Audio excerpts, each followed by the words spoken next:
अस्सलाम वालेकुम व्यूवर्स। आज हम एक न्यू एपिसोड के साथ आपके पास हाज़िर हुए हैं। आज का टॉपिक है कि अगर कोई आदमी ने अपना घर या प्लॉट या कोई भी वैल्यूएबल एसेट ऐसा सेल करना हो तो किन चीज़ों का मद्देनज़र रखे ताकि उसका लॉस ना हो और उसके साथ फ्रॉड ना हो। तो जी ताहिर साहब, आप प्रॉपर्टी के बारे में इसमें क्या राय है आपकी? जी शुक्रिया शहबाज साहब, आपने मुझे फिर एक दफ़ा और मौका दिया। तो मैं इंशाल्लाह अपने दोस्तों को, अपने व्यूवर्स को ये बताऊंगा कि कोई भी पर्सन अपनी कोई प्रॉपर्टी, अपना प्लॉट, अपना घर बेचता है तो वो बेचते वक्त बहुत सारे मसाइल का सामना करना पड़ सकता है। तो अगर ये चंद चीज़ों का ख्याल रखेंगे तो इंशाल्लाह वो इस मसाइल से बच जाएंगे। कोई भी पर्सन है अपनी प्रॉपर्टी या प्लॉट बेचता है अपनी ज़रूरत के तहत, या उसने एज ए बिज़नेस के तौर पे इन्वेस्टमेंट पेमेंट की थी और अब वो बेचना चाह रहा है, तो उसमें कुछ लोगों को उस वक्त जब बेच रहे होते हैं इस चीज़ का आइडिया नहीं होता कि आज मेरे प्लॉट की या मेरे घर की उस जिस लोकेशन पे वहाँ की क्या वैल्यू चल रही है या वहाँ पे क्या रेट है। तो उससे उस वजह से जब अगर उसको वैल्यू का पता नहीं होता, किसी भी डीलर के पास वो जाता है और बताता है कि ये मैंने अपना प्लॉट बेचना है, तो उससे बाजू का तो कहते हैं जी आप डीलर पूछते हैं कि आपकी क्या डिमांड है, तो वो खुद डीलर से कह देता है कि जी आप बताएं जी यहाँ पे क्या रेट चल रहा है और क्या मैं डिमांड करूँ, क्या रेट मैं यहाँ से मांगूँ।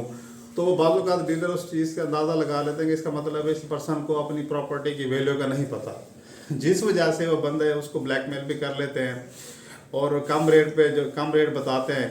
और उसमें आजकल एक और भी सिस्टम है चल रहा है कि कुछ लोग ऐसा करते हैं कि डीलर को जब पता चलता है कि इनकी प्रॉपर्टी का जो है रेट इनको नहीं पता, अपना एक और नुमाइंदा उसके पास भेज देते हैं उसकी वैल्यू, मार्केट वैल्यू को कम करने के लिए।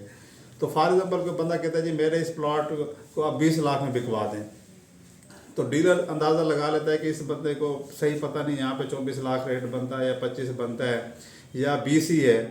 तो उसमें एक आर्टिफिशियल बंदा क्रिएट करके उस तक पहुँचा देते हैं कि यार ये प्लॉट आप बेच रहे हैं तो मैं परचेज़र हूँ, ताकि उसका रेट कम कर लिया जाए। तो वो 15, 16, 18 लाख रुपए रेट लगा देते हैं। अब दोबारा वो बंदा फिर वो डीलर के पास जाता है कि यार मुझे इस रेट की ऑफ़र है, आप क्या कहते हैं। तो उसमें डीलर भी कह रहे होते हैं कि जी हाँ रेट तो बड़ा आजकल यहाँ पे कम चल रहा है। तो उस हवाले से आपको चाहिए कि जो कोई भी प्रॉपर्टी बेचे तो एक ही बंदे पे डिपेंड ना करें, 2, 4, 5 बंदों तक जो है ना अपनी चीज़ को बताएं और वहाँ से वैल्यू एस्टिमेट लगाएं और वैल्यू जो है देखें क्या वहाँ पे रेट चल रही है। या ये पूछ लें कि मैं यहाँ प्लॉट परचेज़ करना चाह रहा हूँ किसी पर्सन से और किसी से कहते हैं कि मैं बेच रहा हूँ, तो वहाँ से भी आपको एवरेज वैल्यू का अंदाज़ा हो जाएगा। सेकंड ये है कि उसमें किसी भी पर्सन के साथ जब अपनी आप प्रॉपर्टी का सौदा करते हैं या उसको बेच रहे होते हैं, तो बाज़ ऐसा होता है कि जो कुछ लोग ऐसे होते हैं कि वो एतमाद भी कर रहे होते हैं। एतमाद के बिहाफ पे जो है वो एग्रीमेंट कर देते हैं फ़ौरन से अपनी प्रॉपर्टी का, थोड़े से पैसे लेके। मसलन आपने 20 लाख की प्रॉपर्टी बेची, परचेज़र ने आपको 50,000 रुपये दे दिए और आपसे एग्रीमेंट सट्ठा करवा रहे हैं लीगल।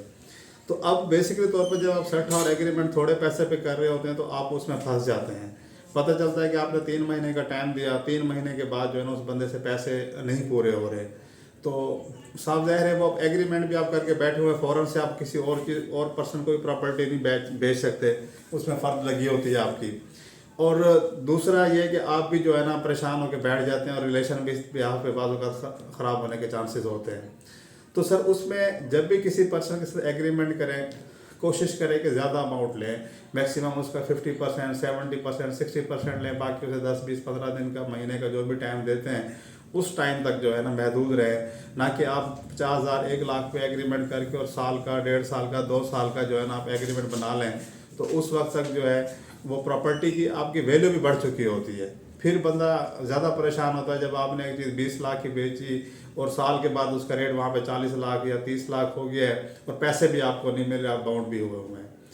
तो इन चीज़ों का मद्देनज़र रखना है कि आपने किसी पर्सन से भी कोशिश करनी है थोड़े से पैसों पे जो है ना एग्रीमेंट नहीं करना, मैक्सिमम अमाउंट लेनी है, मैक्सिमम अमाउंट के ऊपर जो है ना आपने एग्रीमेंट करना है, ताकि उस बंदे को पता हो कि मैंने इनको काफ़ी पेमेंट दी हुई है, अगर मैं अपने एग्रीमेंट से भागता हूँ या इसको पूरा नहीं करता तो मेरी पेमेंट भी डूबने के चांसेस है। सेकेंड एक और मिस्टेक कर रहे थे लोग ताल्लुक़ के बिहाफ पे, एतमाद की बिहाफ पे। जब आपको 1 लाख रुपए दे दिया लेकिन रिटर्न एग्रीमेंट आपने कर दी, तो बाज़ औक़ात उसमें लिख दे मैंने इनको जो है ना कब्ज़ा भी दे दिया है। तो अपनी प्रॉपर्टी को थोड़े पैसों में किसी को भी पोजीशन ना दे, कब्ज़ा ना दे। अच्छा, अब आपने पता चला उसको कब्ज़ा दे दिया, उसने कंस्ट्रक्शन वहाँ पे कर ली, 4 दीवारी बना ली, गेट लगा लिया, कुछ घर बना लिया, कमरा बना लिया, पैसे भी उसने नहीं दिए तो फिर भी आपकी प्रॉपर्टी जो है फंस जाती है। उसको आप किसी को भी बेदखल फ़ौरन से आप एक जगह से नहीं कर सकते अगर आपने लिख के दे दिया है कि मैंने इनको पोजीशन दे दिया है। या लोग मुरब्बत में जो है उसमें अपने जो है लिखवा लेते हैं कि जी हम ये जगह कब्ज़ा ले चुके हैं। तो इस चीज़ को भी मद्देनज़र रखना है ताकि आप इस परेशानी से भी बच सकें। सेकंड, किसी भी बाज़ लोग ऐसे कर देते हैं कि जी एतमाद के बिहाफ पे बंदा बाहर से आया था, उसने प्रॉपर्टी बेचनी और उसने बाहर जाना है, तो जी वो पैसे कुछ दिनों में दे देते हैं, आप बयान हमें दे दें। बयान जिसकी प्रॉपर्टी है उसने बाहर जाना होता है। तो उसमें एक चीज़ की ये इन्फॉर्मेशन देनी थी कि जो बंदे ने प्लॉट की या प्रॉपर्टी की रजिस्ट्री देनी है उसका होना कंपलसरी नहीं है। वो बंदा मुख्तियारनामा दे के या किसी के बिहाफ पे भी रजिस्ट्री मिल सकती है हमें। तो वो जब वो पैसे दे देगा बंदा, उसको जो है उस वक्त हम बयान दे देंगे। पहले से ऐसे बाद में अगर आप पहले आपने बगैर विदाउट पेमेंट बयान दे दिया और आपको हफ्ते 10 दिन कह दिया, तो बाद में लोग फिर आसानी से पेमेंट नहीं देते, उनका काम निकल जा चुका होता है। तो आज के व्लॉग में, आज की वीडियो में आपसे यहाँ तक की बातें शेयर कर रहे हैं। नेक्स्ट फिर इंशाल्लाह आपको और भी चीज़ें बताएंगे। तो शुक्रिया शहबाज साहब, आपने ये मौका दिया।